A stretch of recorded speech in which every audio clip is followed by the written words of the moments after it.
ஈரோட்டில் விநாயகர் சதுர்த்தி விழாவையொட்டி காவல்துறை சார்பில் பாதுகாப்பு ஒத்திகை குறித்து போலீஸ் அணிவகுப்பு ஊர்வலம் நடைபெற்றது.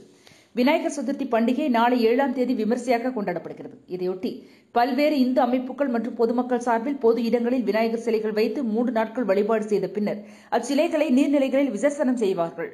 இதையொட்டி போலீசார் பாதுகாப்பு பணியில் ஈடுபட உள்ளனர்.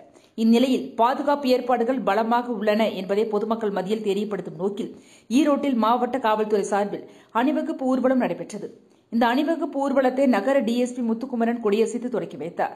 சம்பத் நகரில் தொடங்கி இந்த அணிவகுப்பு ஊர்வலம் பெரிய வலசு, முனிசிபல் காலனி மற்றும் ஈஸ்வரன் கோவில் வீதி, ஆர்கேவி சாலை ஆகிய முக்கிய நகரங்களின் சாலைகள் வழியாக சென்றது.